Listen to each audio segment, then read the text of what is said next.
Welcome to TheatreCast. You've reached episode number 78, being recorded August 16th, 2015. This is a show where theater teachers and professionals share their passion for theater trends, share practical advice and tips, and ask questions of some of theater's most innovative collaborators. I'm Nick Cusumano. I am a theater and film teacher from St. Louis, Missouri, and joining me, as always, is my partner in crime, Miss Danielle Filas. Hello, everybody. Coming to you, not the only one in this show, coming to you from Ohio this time. And we have a great guest with us this week, and I kind of titled the show Taking Stage with Your Career. And joining us is Eric Curts, and Danielle was lucky enough to meet Eric in person. Actually, I think you've met him a couple of times in person. And what he means by that is stalk and tackle Eric Curts in person.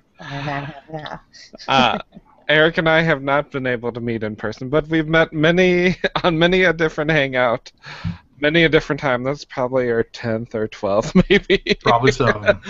Because both of us are real good if people are demoing hangouts, and I see the message, I'll jump in, and the same goes for Eric also. And I'm going to let Danielle kind of introduce how we decided to have Eric join us. Well, I laugh coyly and say that I tackled after stalking Eric, but I think, Eric, I first saw you speak maybe at OETC, the Ohio Educational Theater Conference, some time ago, and Eric did a presentation on, as I recall it, creating comic strips with Google presentations, Google Slides. Yeah, it very well could have been, sure. I was completely fangirled about it, and he was on my radar in every presentation he went to. I went and stood in the back and was like, "Hi, would you like a gummy bear?" And then I was lucky enough to be able to attend the conference that Eric puts together for Spark, and I'd love for you to talk more about Spark, which is a fantastic entity in and of itself. And at this last conference, which just happened 2 seconds ago, Eric and I were talking in one of the times when I tackled him, and he mentioned that he's got a theatrical background and had some wonderful things to say about how that theater background affected who he is now, even though he's not active in the theater community in the way Nick and I are. And I thought we have to have him on the show because that's an important message for everybody to hear. And once he agreed, I let him up out of the chokehold, and and here he is. And we're very lucky to have you, Eric. He's got incredibly vast knowledge about how to use the other tech, if you will, for theater people, education technology, and he's going to share some of his insights about his history with theater and some of his thoughts about the direction of arts education as well, I think. So, hi, Eric. Well, hi. And I mean, I have to make sure that this isn't one-sided because you were not at our conference just as an attendee, but you were there presenting. What was it you were sharing on? Oh, the plagiarism proof curriculum, which is really a red herring. It's really more about how we need to be better about asking questions relevant to our students. Oh, but it's got all the right words to get people's attention and get them in there. So I absolutely have to say it was our honor and pleasure to have you at the conference because it's not just right around the corner for you. You had to come up a little bit to get there, and I know you had a very busy day that evening. You were performing, and so for you to put us on your schedule, we are very grateful. So we definitely appreciate you being there with us. It made our conference all the better because of it. So we really appreciate that. Sweetheart. Oh, heavens no. So I guess I could start with just a real quick intro just about who I am and a little bit about my involvement in theater in the past and what it's meant for me in my life. So basically, I am in my, how many years is this now? This is my 24th year in education, I guess. I started off as a math teacher. So I taught 7th and 8th grade math at North Canton Middle School for about 7 years when I first started out. And then I had an opportunity to move into a technology integration position. And this was back when these were first getting created. I mean, it's a much more common understood job now. But that was sort of a whole new thing back then. And we had all this technology in Ohio. That was back when we had the big SchoolNet push. We had all the SchoolNet money, and everybody was getting, 4 or 5 computers per classroom, and everybody was getting wired, and suddenly it's like, we've got all this stuff, what do we do with it? And so the idea was I moved into a position to teach the teachers. I was the building nerd. Everybody went to me anyway. If your printer wasn't working or didn't know how to do something, oh, go ask Eric. He'll help you during his planning period or something. Well, I just then transitioned over into a position of tech integrationist, and I did that for about 9 years at North Canton, and then for a while I actually then moved into a position as the tech coordinator for the district for another 5 years while still wearing the other hat. So I was still doing the integration stuff while trying to do the coordinator stuff, and I can't say how much I learned. It was phenomenal, but in the end I got an opportunity to move to the county level and reclaim just the integration hat. And so for the last 3 years I've been at a place that you heard Danielle mention. It's called Spark.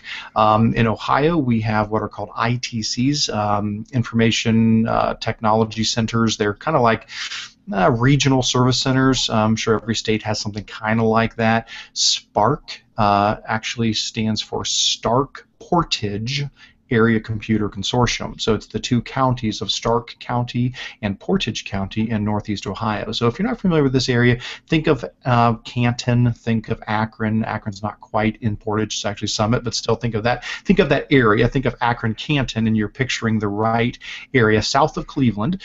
So basically, I am now back to doing tech integration for about 28 school districts across Stark and Portage County for sure, and then many other districts that somehow connect to us in the surrounding counties. There's lots of different affiliations. So basically, I get to teach teachers and show how to use technology, and I could not be happier. It's just a phenomenal opportunity. In addition to my regular job, like many of us here, I'm also a Google certified trainer, so I also do my own side consulting and get to go around Ohio and Pennsylvania and New York and New Jersey and a lot of other places and do training with schools on using Google Apps. So that's that's where I'm at now. That's sort of the career path that I've taken to get to here. And I am married with 4 wonderful kids, quite a wide range there. My daughter is in her low 20s, she's about 24, and married and happily doing fantastic. Then I still have 3 boys at home, Carter, Mason, and Grant, who are going into 7th grade, 5th grade, and 3rd grade. So I've packed them nice and tight together there. It's raising 3 boys is not the same as raising 1 girl, I'll tell you that. It is a very different world. But it's fantastic. So that's pretty much who I am, and if anybody wants to plug into any of my stuff, they can just go to ericcurts.com, and it's all there. You'll find links to all. Do it. You should all go do it. Yeah, I mean, all the stuff I do, it's all linked in there. So if you are a Google Apps person, I run a website called appsusergroup.org that is linked off of my ericcurts.com page, or you can just Google it, Apps User Group. Everything I do, I put it out there, all the handouts, slideshows, webinars, whatever. It's all free to use and reuse however you want, so certainly feel free to tap into any of that stuff. But as far as my connection to theater goes, kind of an odd one. I did do quite a bit of theater in high school, but I never would have for a moment thought that I would have done theater, because as a child, I actually had a pretty severe speech impediment. I was a severe stutterer. I mean, my stutter was bad, really, really bad. I don't know that I totally understand why or how those kind of things happen. I did have a kind of a weird childhood. My father was a alcoholic and died when I was young, and there was a lot of trauma in my childhood. I don't know, maybe some of those things play into it. I seriously don't know. It could be genetic, could be a lot of different things. I don't know. But I had a really bad stutter, and so even though I was very successful in school, always getting A's, always doing well, I really didn't speak. I mean, I was very shy. I was very quiet, very introverted. And, you know, when you talk about things that caused fear and panic, it was when the teacher said, okay, we're going to go around the room and read. I mean, you know, just shoot me now. I mean, you know, that there's nothing you could have said that would have made me more frightened than thinking, you know, here I go again. I'm going to completely embarrass myself one more time in front of every other kid here. It's hard enough being a kid as it is, you know. Now I'm going to embarrass myself because I can't speak in front of anybody.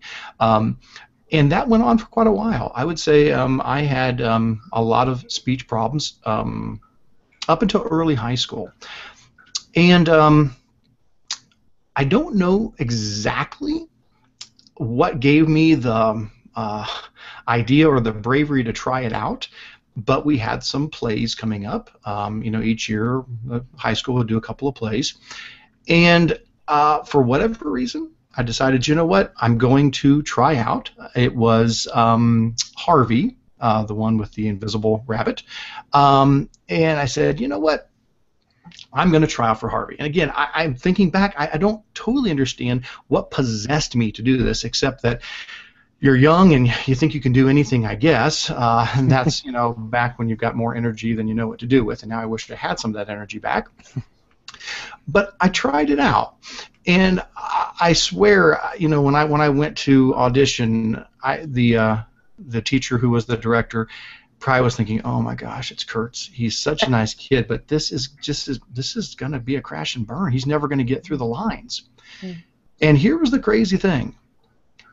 I did not stutter when I was acting, and it was bizarre. It was like this whole shift where when I acted, I got to not be myself for a while. I got to say, you know what?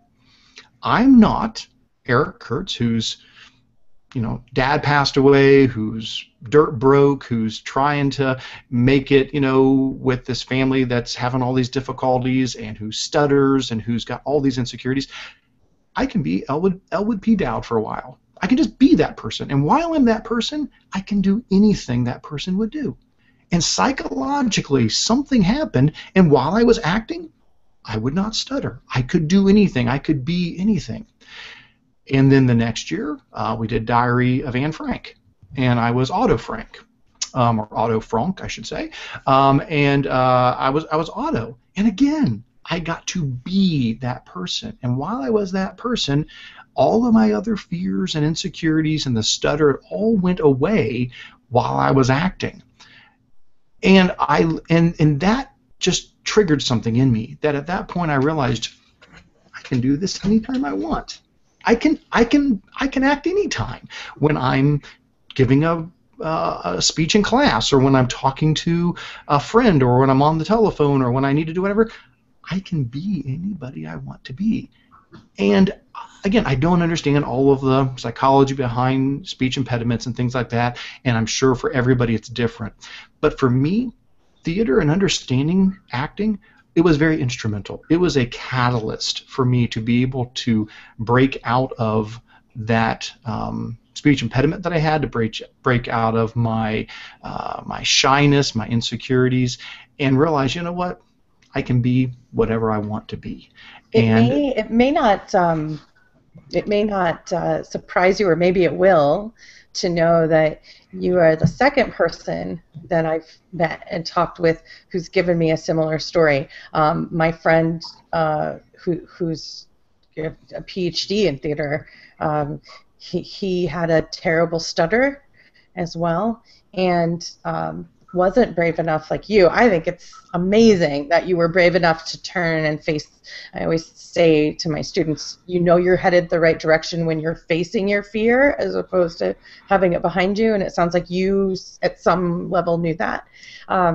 He, though, read Shakespeare at home alone, out loud to himself, and it was, like you said, the rhythm was foreign and alien enough, the words were foreign and alien enough, there was a puzzle to be solved in saying it, and it was being these other people, just like you said, he had the same epiphany that this is a state of mind that I can give to myself whenever I would like to, that I'm not just Eric Curts today, I'm Mr. Kurtz standing up in front of these people. I am the Eric that does this today, right. and I think that's so powerful. How old were you when you did that?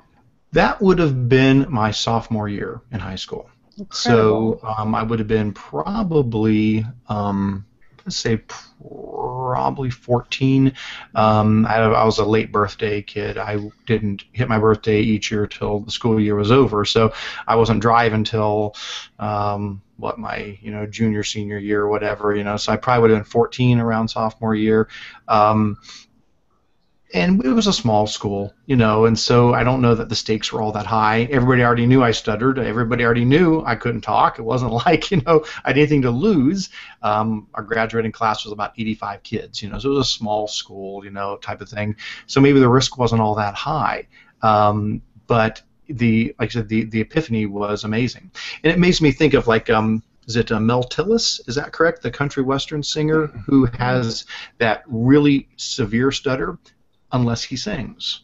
And I hope I'm not botching the story. I believe it's Mel Tillis.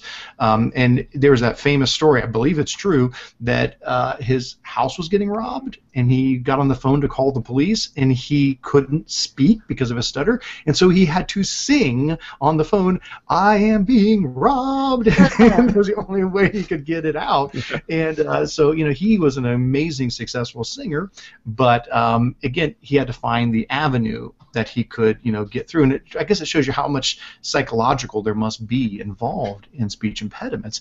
And of course, the great movie, The King's Speech. If you haven't seen that, oh my gosh! I mean, I love that, and how again he tricked his mind by having the headphones on so loud that he couldn't hear himself, and he read. I can't remember what it was he was reading. It might have been Shakespeare's Wives. I don't recall what it was. But then when he played it back later, he realized it was perfect because he had drowned all that other stuff out. So for me, seriously, if it hadn't been for that, I mean, sure, who knows what life would have been. But my heavens, what a change that made in my life. On one respect, because it helped me to break free from my speech impediment, from my stuttering. But on a deeper level, it's that message that you can be anyone you want to be. We are not stuck as who we are. It doesn't matter where we came from. It doesn't matter, what our past was, how much money we have, this, that, whatever. We can be anybody. I mean, and that's one of the great things about drama is, yeah, you get to do it for a little while, each night on the stage. But it applies to your life too. You can be happy, you can be sad, you can be a lot of different things, and it really helped me to start believing in myself more. It wasn't just the speech; it was also believing, wait, I could be something. I don't have to just follow whatever path I thought I was stuck on here. I can go to college and I can get a career and I can be something, and that really made a big difference in my life. And so I did stick with theater as much as I could. When I was in college, I was in a Midsummer Night's Dream.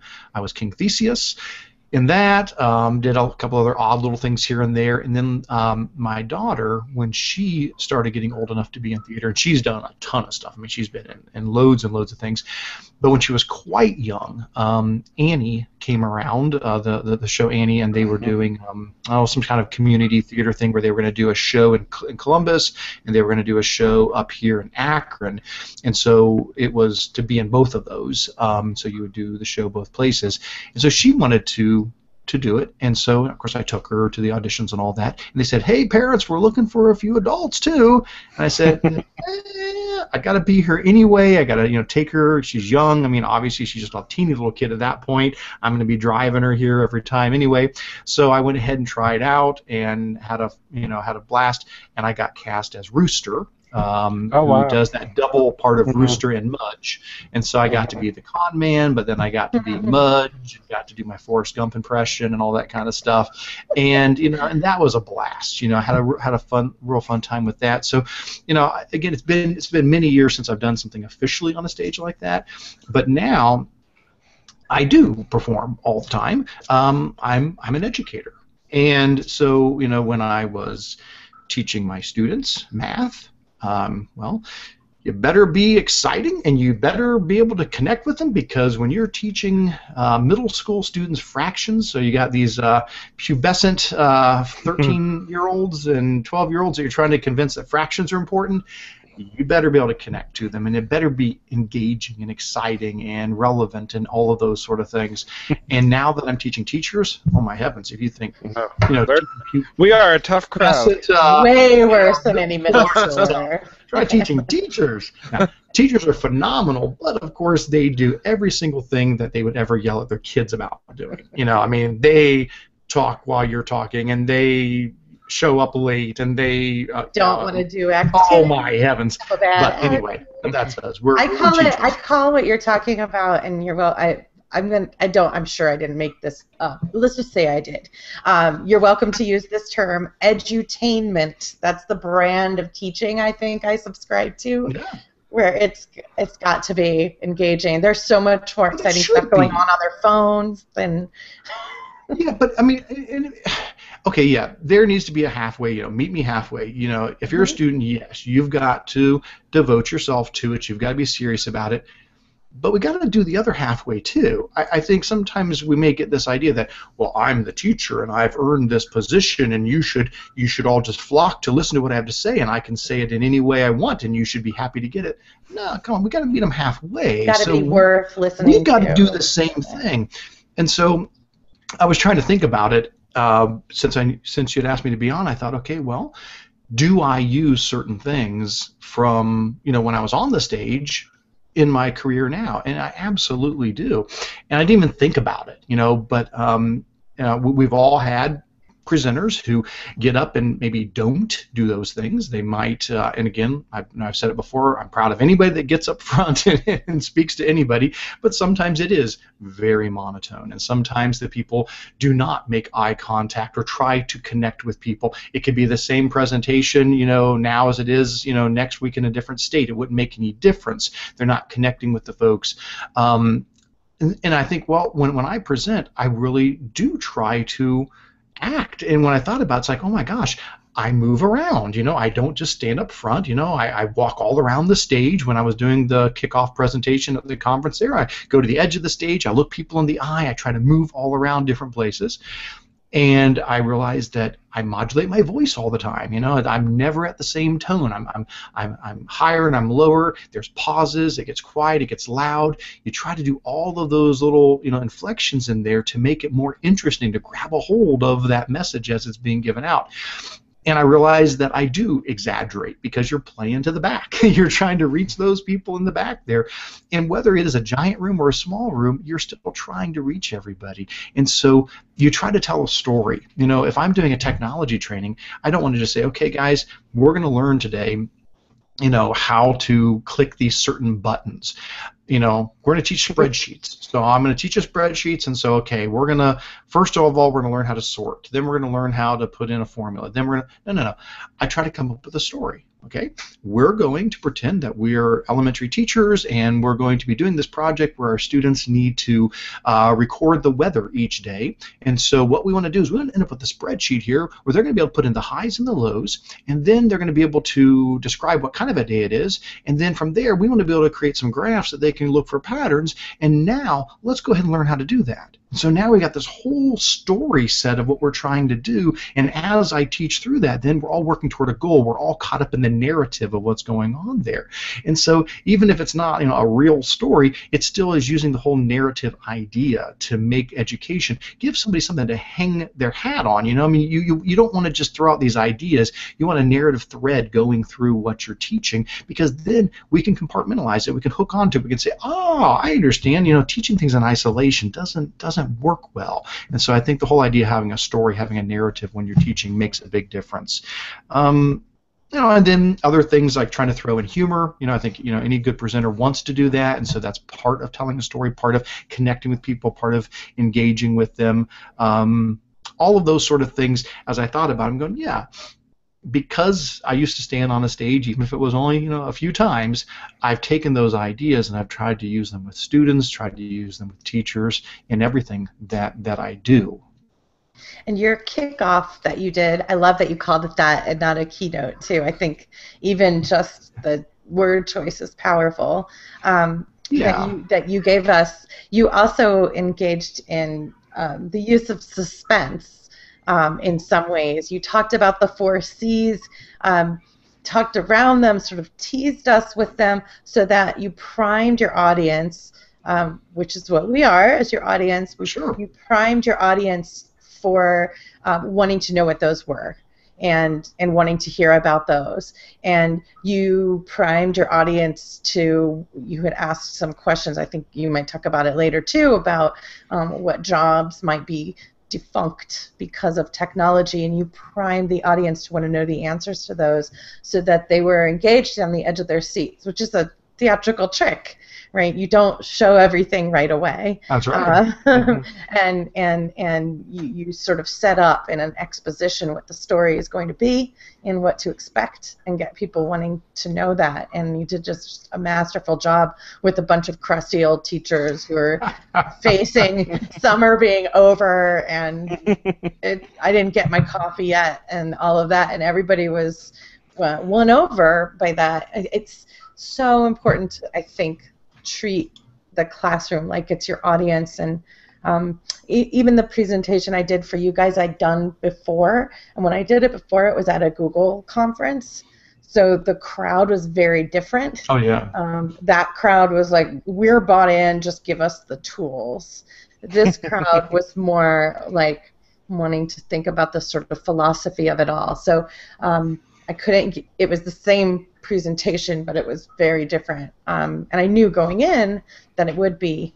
So I changed the slides and changed my improvisation with the audience to meet them where they were. I'd never heard it put like you just did, and I think that's a really important thought for us to consider as educators. And can you share the 4 C's with us? I think they do lend themselves incredibly closely to theater. Oh, yeah, absolutely. Or they're what, when I heard, I'm like, do that every day. That's right. Yeah. That's kind of our theme for this year. Said, this is my 3rd year at Spark, and so we've had 2 years to really work with people to teach them the buttons to push and to get the comfort level with technology. And we want to make sure we're going further now. We want to say, okay, let's take the next step. We all know how to share and collaborate, and we all know how to do that kind of stuff. But so what? What's it doing? How are you transforming what's happening in your classroom? And that's sort of our overarching theme for this year with a lot of the PD we're going to be doing. And the way that I kind of set up the whole thing for the conference was with the question, when a student passes through your school, when they're done, when they graduate, what do you want for them? What is it that you're hoping they can do or be, or what skills should they have, or what are you hoping for? And we sent out a form and had them fill that out, and a bunch of people did. Not everybody did, but that was fine. We got hundreds of responses. We had about 450 people at the conference, and probably about half of them filled out the form, and that was great. And we threw it up on a big word cloud, and basically, the whole point was a lot of stuff to do with careers and jobs and able and ready, and all these kind of words were showing up in that word cloud. And I've got the slideshow on my apps user group site. If anybody wants to have it, it's out there, and it's got all the information in it there. I recently put it on the front page there because a few people had asked about it. But with that in mind, what we want for our kids' future, their future is going to be very different than our past was. We hardly even predict their future. We talked about, okay, so what are they going to need for their future? We had a little fun talking about jobs that no longer exist. Showed some old black and white photos of jobs like ice cutters and rat catchers and pre-radar listening device and all those fun things. And we said, but as much as we laugh about that, ha ha ha, can you believe that used to be a job? Well, chances are, not too far in our future, people are going to look back and say, can you believe somebody used to drive these things called taxis? And now we just have these automated Google cars that take us everywhere. I can't believe we used to put people in there, and we let people actually control these dangerous vehicles, where it's going to be a whole different world, And so we talked about, how are our kids going to be successful in the future? This is going to be a very different future, and we want to make sure they're successful. Obviously we do, because that's what we said. When they get out of school, we want them to be successful, lifelong learners, able to go to college, get careers, and so forth. And so that's where we brought in the 4 C's. And we said, there's a million skills our kids need, but here's 4 for sure that we really need to make sure they have, because if they've got these 4, chances are they're going to be able to adapt and do just about anything in the future. And the 4 C's are collaboration, creativity, communication, and critical thinking. And we talked about each one of those. We talked about how, collaboration is very important, that they're not going to work just on their own. They need to work with other people. And it may be somebody in the cubicle next to them. It may be somebody like we're collaborating, right now in different, locations, around the U.S. And it could be around the globe, perhaps, that they're collaborating. But they need to learn how to work together as a team. Well, you think about theater, you think about collaboration. Oh, my heavens. I mean, unless you're doing a one-man show that you've somehow produced and written yourself, and I don't know if you're controlling the spotlight remotely or whatever, you're working with other people, you're collaborating, and you're making something better as a group than you ever could individually on your own. And that's such an important skill. And we talked about creativity. Oh my goodness, I mean, that's all over theater, with either how you act, or the people that are designing the sets, or the person who's writing the play. But creativity extends into all areas of education. The idea being that we need to, as educators, step back a bit and let our students create. They should not just be sitting there receiving the information we're giving. They need to be creating their own content that feeds back into the class. They need to be doers, not just receivers. Right. It's the C is creativity, not consumer. That's right. Exactly. They're not consuming, which I think is so much in our day, in a lot of ways, that was what we did with. That was knowledge. We consumed it. Absolutely. We shot it back, and it can't be that anymore. No, it can't. It can't. And then the 3rd C, of course, is communication, which, again, very much in theater, we are communicating with the audience. But our students need to do the same too. They need to communicate with an audience. We hear that term a lot of times in school, an authentic audience. It can't just be you, the teacher. If a student is writing a report, if they're writing a story, if they're writing an essay, if you're the only person that's ever going to read it, they'll do it good enough. They'll do just what they have to do. But if we give them an authentic audience, if we allow them to be able to have their work read by their peers, by their parents, by their community, by their country, by the world, suddenly what they do is way better, because it's like, oh wait, other people are going to see this. Well, then maybe I better spend a little more time on it. Maybe I better listen to those comments my teacher gave me, and I'm going to rewrite. I'm going to revise. I'm going to continue to improve this, because I've got a bunch of people that are looking at this, and they're giving me feedback. And suddenly that audience makes us better creators. It makes us better at what we're doing, because we actually have somebody that cares about what we're saying. And the beauty of being digital like we are now, if somebody writes something in a Google Doc, there's nothing to stop you from hitting the blue share button, say, get a shareable link, viewable to all, boom, there's your link. Put it on Twitter, put it on Facebook, put it on your school website, put it on a blog. Suddenly anybody in the world can immediately have access to that document, to be able to read it, possibly to give feedback on it. We live in a time now where we don't have any excuses. There's so many ways that we can take what has been created and put it out there. I know in my neck of the woods here, John Smith, who teaches over an Alliance just a little west of me here, he does amazing work with his iBooks author initiative, where he has his students creating iBooks through iBooks Author, and these are students who might not want to create a lot. A lot of times he works with kids who are not in the enriched English class, and now they are creating and they are writing because they've got their books out there for the world. And I try to encourage people to look at tools like the Google Play Bookstore, which is one of the very few bookstores that's out there that allows you to publish a book at no cost. A lot of them will let you put something up temporarily at no cost, but eventually, like Amazon, you got to put a price on it.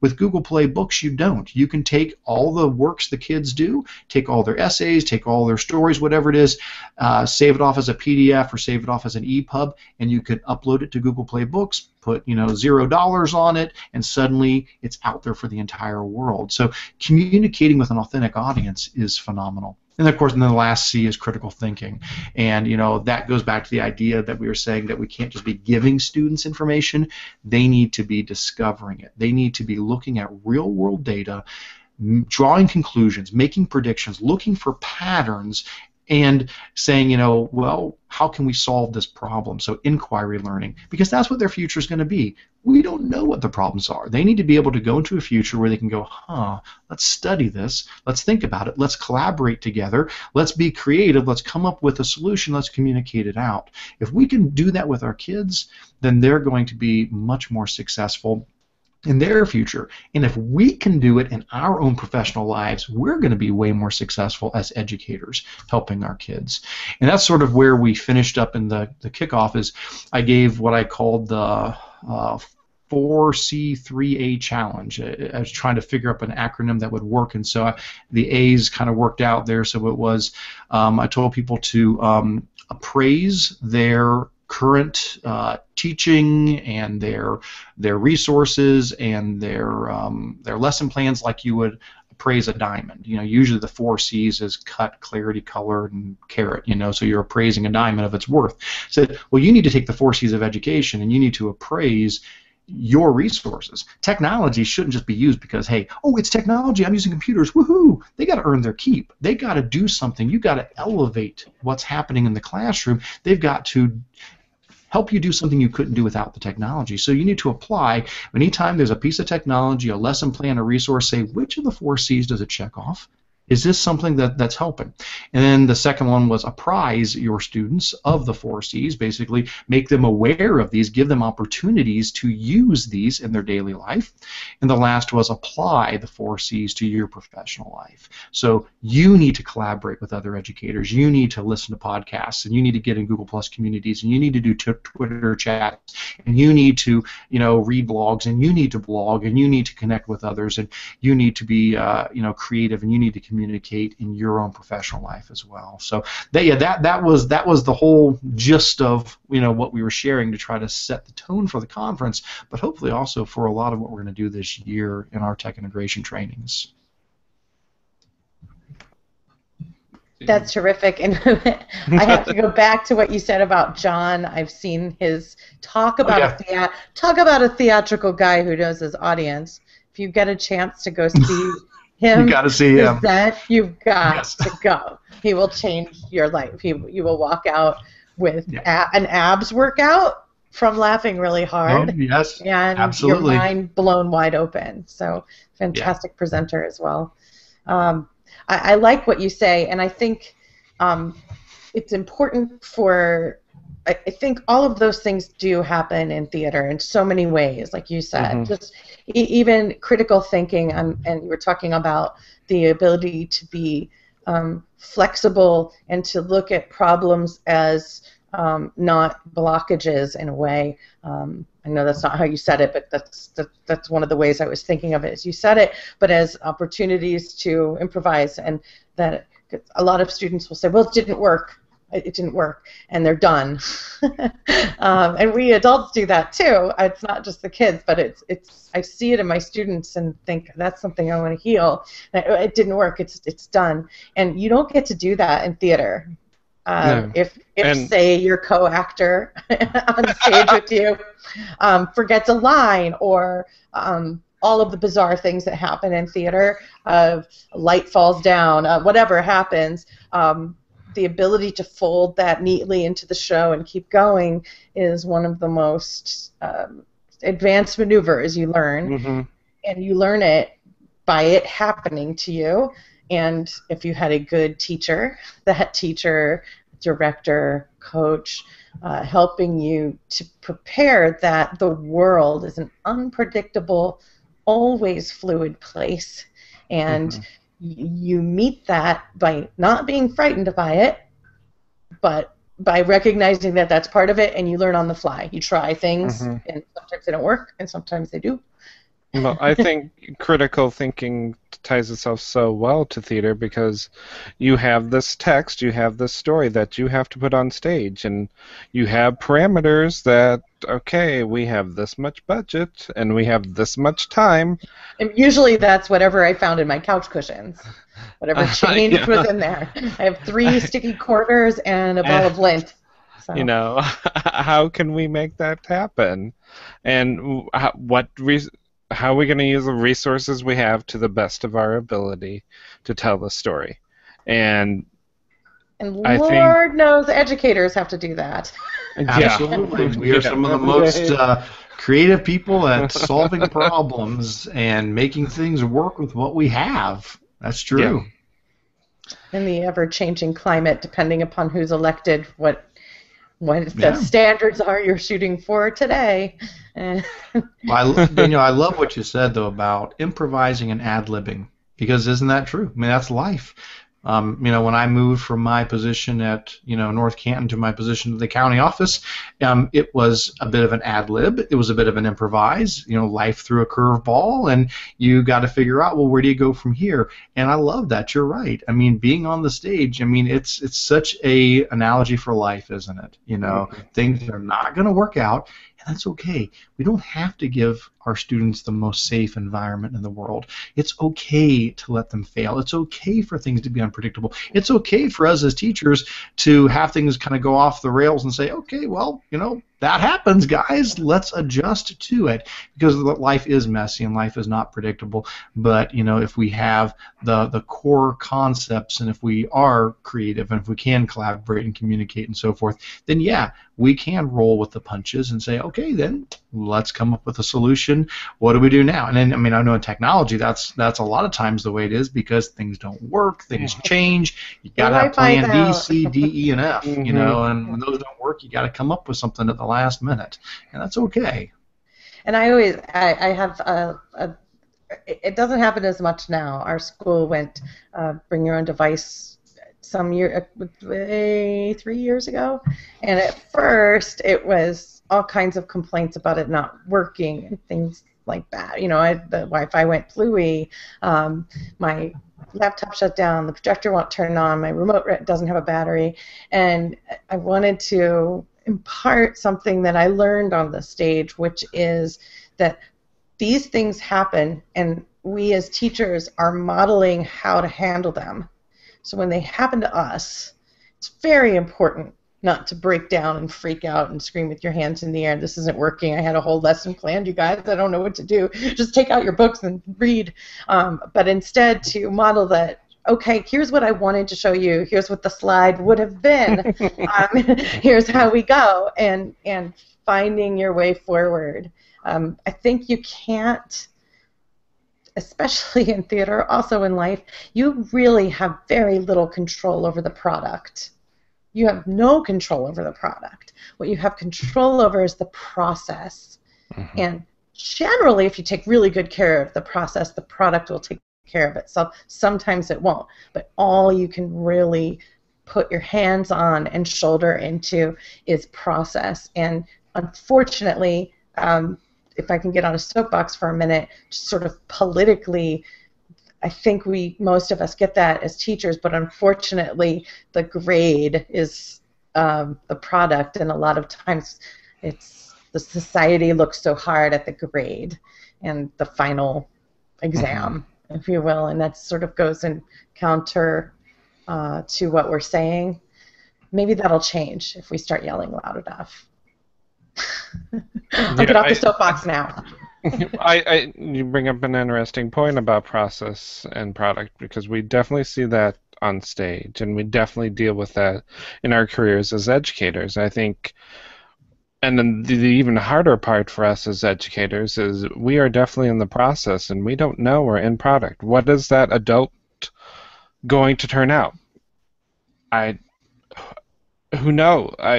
You hope and you do all you can to prep them, but there's so many factors that are beyond your control that even go into that, including what the student wants for themselves, and finding the way, and all those different types of just simple growing up. All that process is in there, and I think if we take that time and instill them, here's what I feel, and more now is it's not about getting what's on the test. Is I need to prep these students to be creative problem solvers who can think on their own, who can get out there, figure out the parameters of where they're at, what they need to do, and then get that done.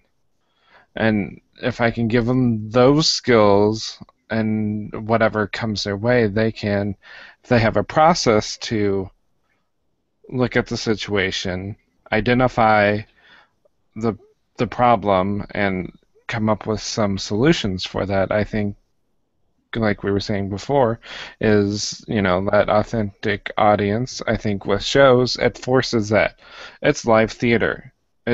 It's going whether you want it to or not. So you've got to get your way through it, and if you've done your preparation, you're going to be fine. You're going to get through it one way or another. If you haven't, that's where it falls apart, and I think that's where our job is, one, to help students through that process. So I got off my. There's my soapbox. And the funny thing is, it's a natural. It's a human thing that we're talking about here. It is the most fundamentally human thing we're talking about. When I teach, I can do some consulting and teach improvisation for leadership groups and for team building and things like that. And so I teach improv a lot of times to adults who don't do theater at all and who don't like getting up and talking in front of people and who think of improv as whose line is it anyway and all that. So one of the first things I ask is, who here has done improv? And usually there's like one very flamboyant person you could have picked out who raises their hand. And then I always say, first, I might also ask who's seen improv and who's done improv. And then I always say, wait, so all of you had scripts today when you woke up this morning? All of you had a script and knew exactly what was going to happen, and you knew who you were going to speak to and what they were going to, you had that? That's amazing and a little creepy. And then they all sort of laugh. And I say, so you are improvisers. You're already doing it. There's no need to be afraid of this natural process that you go through every day. You do it when you get in your car and drive and traffic is going slow, and maybe you take a different route, or maybe you turn your music up, but you're doing something to manage these variables that come at you all the time. So I love improv. Just for that. I'm thinking I wish I could wrap that together with ed tech a little bit more while I'm sitting here talking to you guys, but maybe I need to think about that next year at Spark, Eric. Actually, please do. Let's have an improv session. I got it. It's fine. We'll do that. I'm completely in favor. Like, please just don't tackle me again. Of an improv session. No, I think that'd be fantastic. I think that would be great. And we could absolutely tie it into a lot of things educational, as we've proven here tonight. So yeah, let's do a Who's Line next year there at the Spark Conference. I'd love it. It would be fun. People would either hate it or love it. That's usually how it goes. It'd be good. I think you could have some fun maybe with pulling some people up on stage and role-playing, doing a presentation where all the technology falls fluey. I think I'm seeing the construction of next year's keynote, right? I think Danielle's going to be leading some improv. I love it. Oh, Lord, what have I done? The line's breaking up. I can't hear you. I don't know what's happening. Well, you're not allowed to say you're shy because I know that's not true. So. I am not shy to a detriment. Neither is my cat. I'm sorry if you're hearing that. That's Fat Louie. I would say, Eric, I join you in the group of introverts who use theater to try to be an extrovert. Well, no, it's true. But my normal disposition, at least just in general social, is introvert. I have to push myself to be the extrovert. Once I do it, yeah, I'm fine. But that angst beforehand is always a little crazy. Nope, I know just what you mean. I wonder how many people. I don't know. I mean, I'm curious how many people in theater, are introverts versus extroverts. My understanding being that an introvert is typically somebody who, when interacting with others, not that they're against it in any way, but right. They give a lot of energy. They lose energy when they're interacting with others, where extroverts tend to gain energy when they're interacting with others. It energizes them. So it's not, I love, I love speaking and training and doing things like that, but it exhausts me emotionally, and it's like, I just want to be quiet now. I just need time alone to, whereas, my wife is an incredible extrovert, and she can't go to the grocery store without making a new friend. I am not kidding. It's like, honey, why were you gone so long? Well, I met a new friend. Of course you did. Of course you did. When my wife gets in a bad mood, I tell her, "Oh, it's time to drop you off at the DMV so you can meet some new people." She will leave. She goes to the DMV and leaves happy. Where other of us are just like, get me through the line. Okay, here's your money. Let me go. Not my wife. Oh, what do you do? Yeah. Yeah, I'm definitely more of an extrovert. And so for the extrovert, when you're pulled, and I need quiet time too, absolutely need quiet time too, but too much of it and the chatter that goes on in here can bring a girl down. So I definitely need that joy of interaction and collaboration. It fuels me. When I go without it for too long, all work and no play makes Danielle very something. Not good for anyone. But I think a lot of theater people are introverted. I've worked with some when I did Moon for the Misbegotten just recently. The fellow who played opposite of me, absolutely an introvert. He was like, I don't know how you do it. I'm like, I don't know how you do it. How can you not be in a show right away again? And he's like, how can you do it? How you can do like one a year? And it drains me. But I think it's important to know. I wonder, Eric, your teacher that you mentioned, you said you suspected she was like, oh no, I bet you're a story she tells. I bet you're a story that has made her career a happier one. Because I imagine if one of my students, if I'd had that shyness and the speech impediment and all of that come into your first audition, you got the lead. It was a small school. But you're right, Elwood was the lead.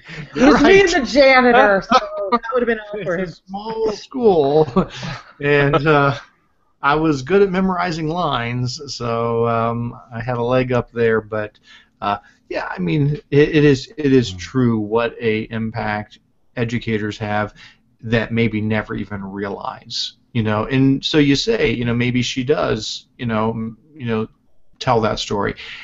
Or who knows, I don't know, do we always realize the impact that we have on the kids? We just watched the McFarlane USA movie last night, the one about the cross-country coach who worked with the kids out in California that nobody thought twice about. They were like migrant worker type, kids, and turned them into this amazing cross-country team that won state, and all of them became the first kids in their family to go to college then, and and transformed their lives. That's athletics. This is drama, and then you think of other things.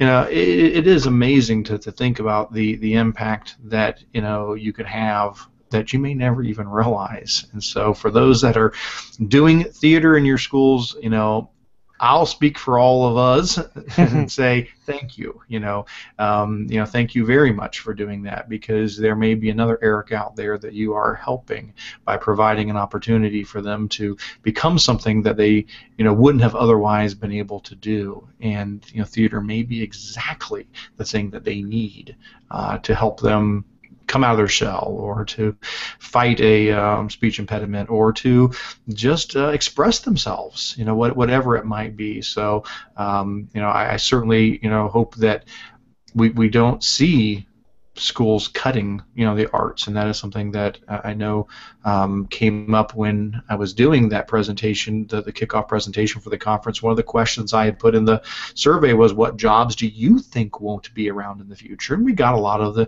normal things, cashiers and transportation jobs and things like that, but teachers showed up a bunch in that list. And some folks talked to me afterwards and said, the reason I put teacher down is I don't think teachers are going away in general, but I'm worried that certain areas like the arts and so forth are getting cut, and we're seeing a loss of music teachers, theater teachers, visual arts, things like that.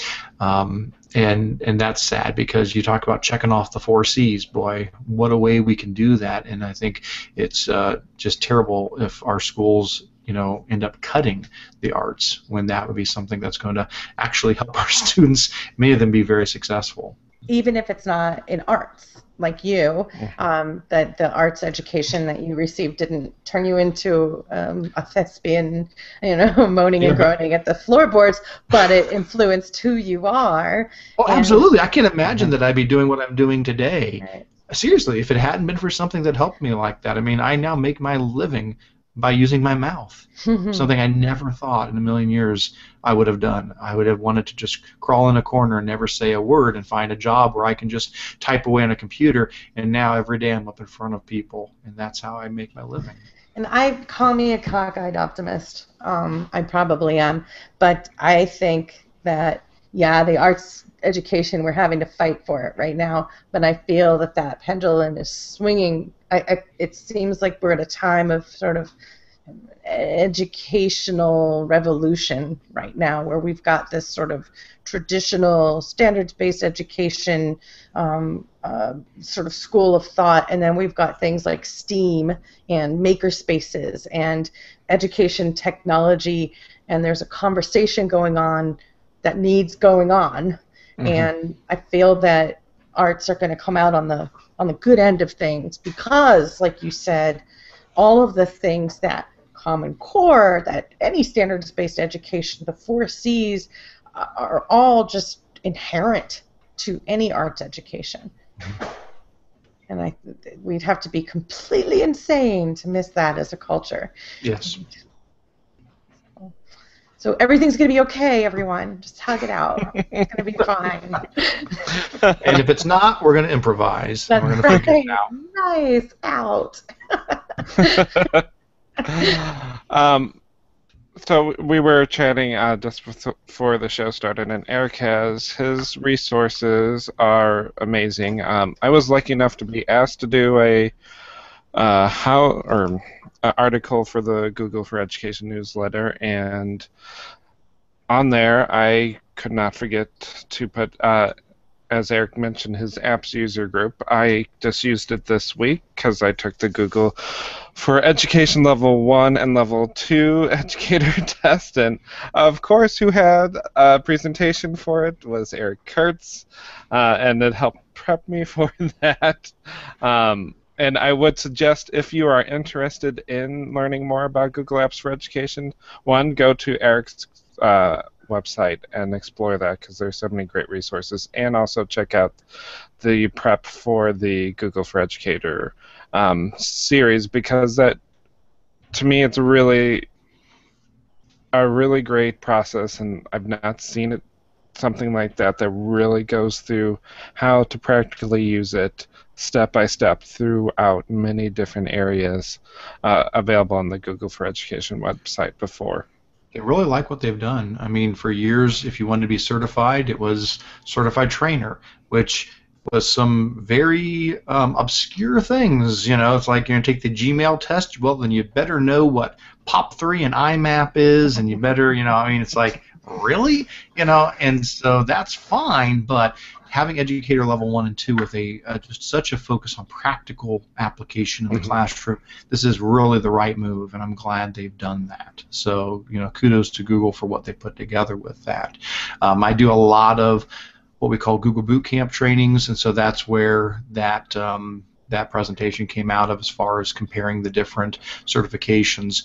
At Spark, we typically run about 3 per summer. They're 4 days long each, and they prep people for now either certification. It used to be just for the certified trainer, but now we have it set up in such a way that if you go through the 4 days, you can kind of go either direction. And then I also do those on the side as well with other schools, but you know, that's kind of where that came out of. But yeah, absolutely. You know, people are more than welcome to take advantage of the site. Again, it's appsusergroup.org, or just go to ericcurts.com, and the link is off of there. Pretty much anything that I put together, I try to get it up on the site when I get a chance to. And it's so user friendly and. And so much on there. No mysticism involved. By the way, when I type A into my browser, that's what autofills. Okay. All right. I feel very special. So yeah, you know, so that, you know, I'll keep growing it as much as I can.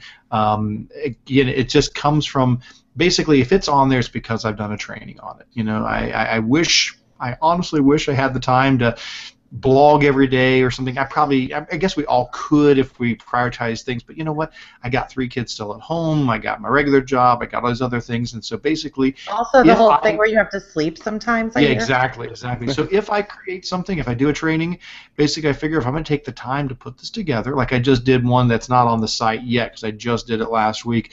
It was a librarians conference, and I did a session on YouTube for libraries. I'll put that on there too. I just haven't got it loaded up there yet. But if I'm going to take the time to put something together, I'm an educator at heart, and so the idea is, you know, hey, if you can use it, great, use it, you know. And so everything is Creative Commons, so people can, you know, use it, reuse it, remix it, do whatever you want with it. That's perfectly fine. I have learned and gained so much from other people that there's, you know, I just feel the obligation to give back as well. And so anything there that's useful, please feel free to use. I did start doing webinars last year as well, and we'll fire those back up here in the fall. I link all of those in on the Apps User Group site as well as over on our Spark site. Typically try to do about 2 a month, and those went well. I was really, really pleased with them last year. Again, it goes back to the idea of if you're going to take all this time to make these presentations, maybe I should just record them every now and then, and then they can just be out there. And so that's. I love it because I get to go watch those. I get to be from out here in Columbus. I get to go hang out. Yep. So what are some of the tools that you would suggest maybe theater educators use? Maybe just 1 or 2 that come to mind to help them in their classroom.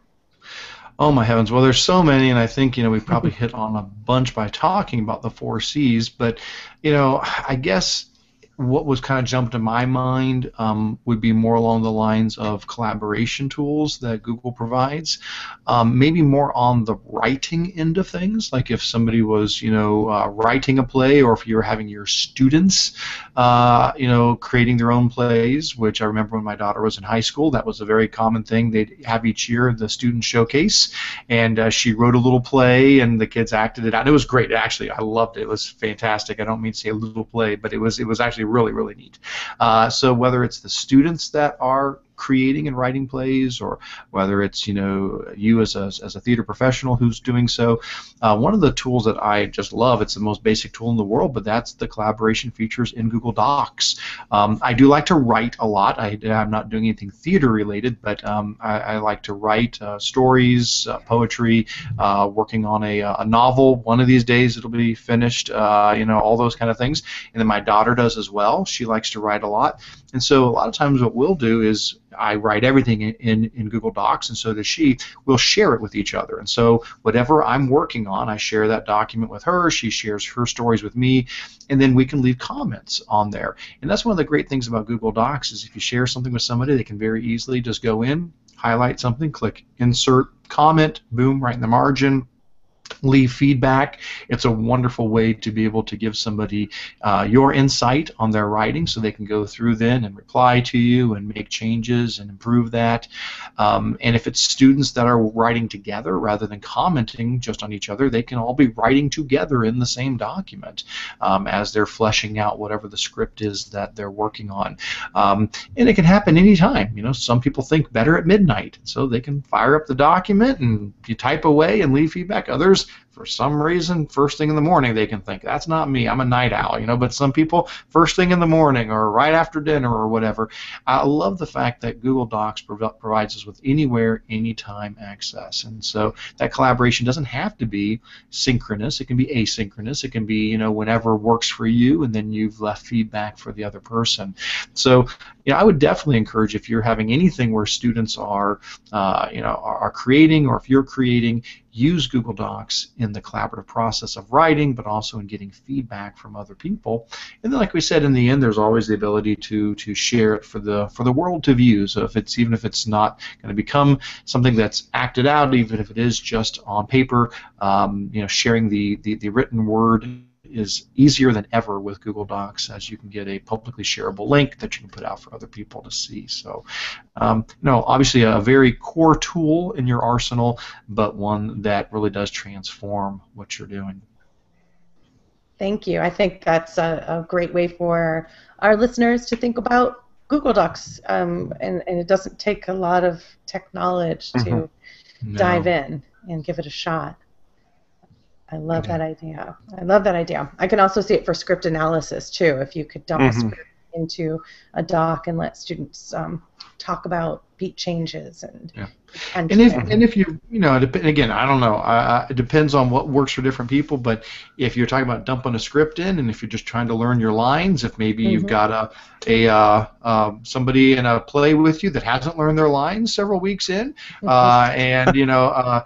There's great tools like Read and Write for Google. So free Google add-on from the company Text Help. I always give them a shout out. They're fantastic folks. They were at our conference as well as one of our sponsors.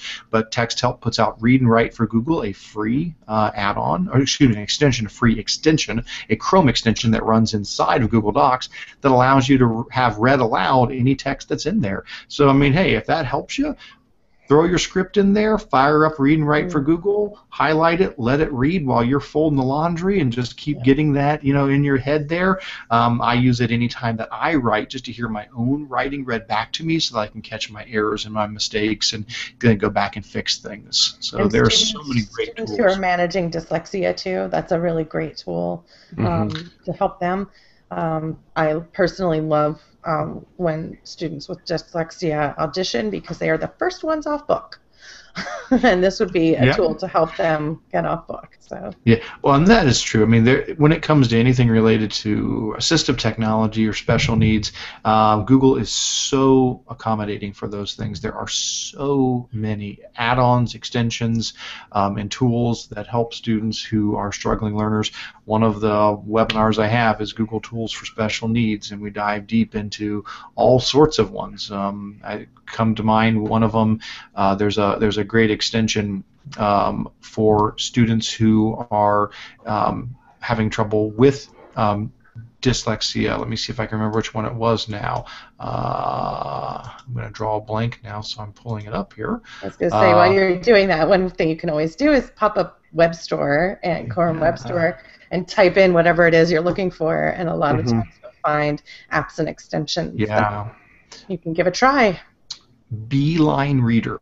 I knew it was something kind of funny. Beeline Reader, like the insect. B-E-E, Beeline Reader. And what it does is it combines 3 different tools together into one. If you've ever used Clearly, the one that strips everything out, it does that. So first of all, I'm reading an article. Beeline Reader will strip everything off of the page except the pertinent text. Secondly, it uses the Open Dyslexic font, which is a whole other extension. It's pulled that in there. The Open Dyslexic font has heavier weight at the bottom of the letters than at the top to help keep them oriented. And then thirdly, Beeline Reader does a color gradient. So when you start reading on a line, it'll start out red, then turn to purple, then turn to blue, and it'll keep doing that, so when you get to the end of a line, you can pick up on the next line because the color continues to blend through. So a color gradient, the Open Dyslexic font, and the Clearly all pulled together makes up Beeline Reader, which is a fantastic one for students who have dyslexic issues. Great. Yeah, there's so many great tools out there. Well, thank you so much, Eric. Yeah. This has been enlightening and fun. It's been my pleasure, guys. We really appreciate you joining us and sharing your story with us, because I think so many people could gain just so much from it. And thank you for sharing it with us, because, you know, theater is pretty powerful, and you don't know where it's going to take you, but we encourage you to hitch a ride with it and see where it takes you. And I think it served you well, and all the people that you've helped. I think I know you've helped me when I first got into this Google business, or whatever you want to call it. The collecting of acronyms.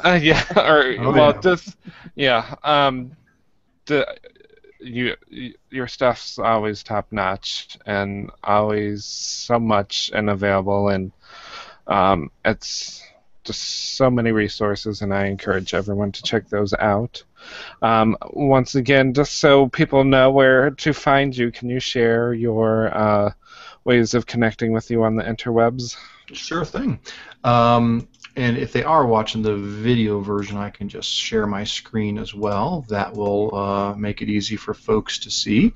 So my main website is just ericcurts.com. So ERICCURTS.com, and from there you can branch off to pretty much everything else I do. I'd say probably the key things that I spend my time on anymore these days. One is Apps User Group, so APPS, appsusergroup.org, and there you'll find all of my resources. Probably the safest spot to go is the link that says Big List at the top, because I try to pull everything together in one place there. So even if it shows up some other crazy place, I try to pull it all together on the Big List page. And then the other thing that's probably using up a lot of my time, of course, is my job. So the link to TI, Tech Integration, ti.apps.spark, SPARCC.org. That's linked also off of my main page there, and that's where you'll find all of my resources for my job, including all the webinars show up there as well as on my Apps User Group page. I've got a webinar link there too for those. And then, you know, normal stuff, you know, Twitter, you know, at Eric Curts, and you've got a Google Plus account and Facebook and all those wonderful things as well. Always happy to connect with people in lots of other ways. But if you get to ericcurts.com, you should be good to get to pretty much everything else from there. Well, thank you so much again for joining us. And thank you for sharing your story with us. We really appreciate it. Danielle, how can people find you on the interwebs? You can go to @MsFilas and tweet me, and I'll give you all of the secrets of how to find me. Or you can go to edunerdhq.org and see my much more humble set of resources and posts and such there. How about you, Big Nick? They can find me on Twitter at edtech4theater, and on edtech4theater.com, and of course on Twitter, Google Plus, all that type of stuff. And I want to thank you all for joining us this week, and we will see you soon.